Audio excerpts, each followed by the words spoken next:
reporting. Now, a state of emergency has been declared in parts of the Jamaican capital, Kingston, after police were attacked by armed gangs trying to prevent the arrest of an alleged drug lord. 2 police stations were shot at and a third was set on fire by suspected supporters of Christopher Dudus, who's wanted in the United States on drugs and weapons trafficking charges. Well, joining me now on the phone is our correspondent Nick Davis, who's in Jamaica for us. Nick, tell us more about this man, Christopher Coke, whose supporters seem to be behind this trouble. Well, it's claimed that he's an alleged drug lord, but for many people who live in his areas and the areas which he's said to control, he is a man who has filled in for the state. He provides them with money when they're out of work. He provides Christmas presents for their children.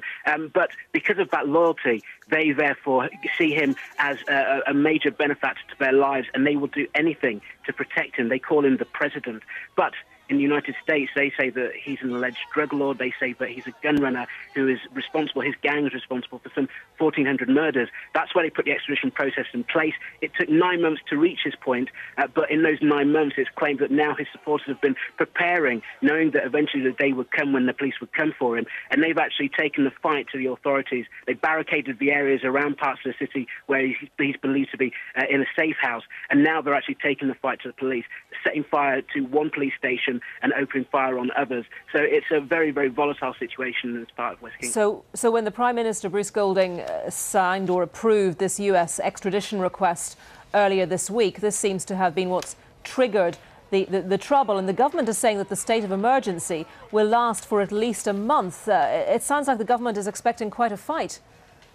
I think more than anything else, they realise that if it's clear that people within the community are very loyal to Mr. Coke, to Christopher Coke, it's not going to be something which they can just go straight in and do. There are lots of men, women and innocent children who are there in the community. They're more than likely trying to wait it out. But what seems to have happened today is that that some criminals in these communities have decided that they wanted to try and sort of attack the police stations in advance to try and stop any possible operation coming out of these police stations which are within their areas, and that's where this violence has come from, and that's why, as much as anything else, the state of emergency has come in place, because they really do need, the government feel they need to clamp down on some of the civil rights of people for their security forces to be more effective.